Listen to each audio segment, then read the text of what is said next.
dans le prochain épisode de Demain nous appartient. Tandis que Rémi est suspecté, Luc se détache de l'emprise de Charlie. De leur côté, Flore et Alex se disputent. Attention, les paragraphes qui suivent contiennent des spoilers sur l'épisode de Demain nous appartient diffusé demain soir sur TF1. Si vous ne voulez rien savoir, ne lisez pas ce qui suit.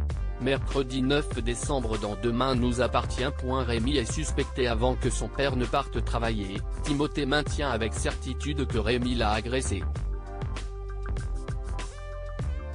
Alors que Lou pense que c'est impossible, Victor, qui est certain qu'ils ont affaire à un professionnel, se dit malgré tout surpris que son fils soit aussi sûr de lui. Par acquis de conscience, l'homme d'affaires rapporte à Karim les accusations de son fils. Pendant ce temps, l'ambiance est morose chez les Bédillard. Commençant à craindre d'avoir des problèmes, Rémi espère que la police arrêtera vite le coupable. Au poste, Georges reçoit les résultats de la PTS qui indiquent avoir retrouvé un cheveu chez les Brunet.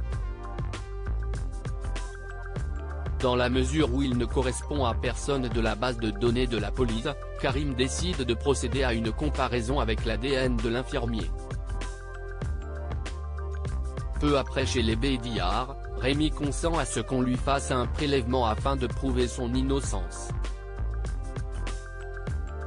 Non loin de là, Nora, qui sait que Timothée n'est pas du genre à mentir, s'interroge sur la culpabilité de son beau-frère et ce d'autant plus qu'il envisage de partir en Martinique sans le moindre sou. Des accusations qui ne plaisent pas à Soraya qui rappelle à sa sœur que Rémi est une victime dans cette histoire. Remontée, l'assistante juridique file chez les Brunet pour prendre la défense de son petit ami. Tandis que Victor précise avoir fait son devoir en parlant à la police, Lou lui présente ses excuses et promet que l'infirmier sera vite mis hors de cause. Malheureusement, les résultats de la scientifique confirment que l'ADN découvert chez les Brunet est celui de Rémi. Luc se détache de l'emprise de Charlie et alors que Charlie est de retour chez les Moreno, Sylvain en profite pour expliquer aux enfants Molina qu'il accepte de continuer de les accueillir jusqu'au procès à condition qu'ils s'excusent auprès des personnes auxquelles ils ont fait du mal. Seulement, Charlie l'exclut catégoriquement avant d'ajouter qu'il n'est pas son père. Plus tard, Luc est perdu. Convaincu qu'il est parvenu à se détacher de l'emprise de sa sœur, Laura l'encourage à assumer ses actes afin de rester chez les Moreno.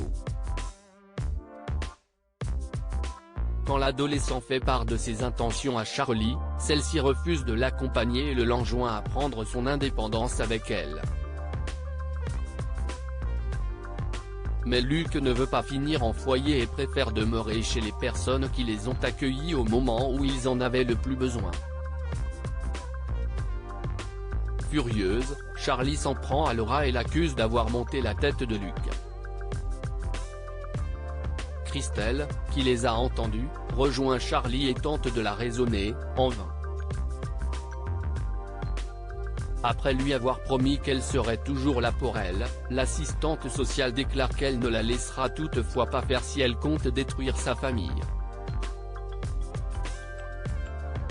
Flore et Alex se disputent en Thomas. Flore informe à son compagnon qu'elle a trouvé un EFA qui serait parfait pour Jeanne. Cependant, Alex n'entend pas abandonner sa mère alors qu'elle a passé toute sa vie à le chercher. Par la suite, l'ostréiculteur confie à Jeanne combien il est triste de ne pas pouvoir être présent pour le premier Noël de Céleste. Sur les conseils de sa mère, il contacte Chloé. Mais la fille Delcourt est intransigeante et répond qu'elle a prévu d'emmener les filles à Calvière pour fêter Noël avec Maxime.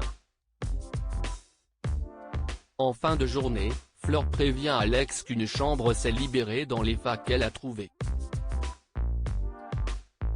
tandis qu'il ne veut pas que sa mère finisse dans un mouroir, le ton monte au sein du couple. Flore, qui n'a pas signé pour vivre avec Jeanne, décide de rentrer chez elle en claquant la porte.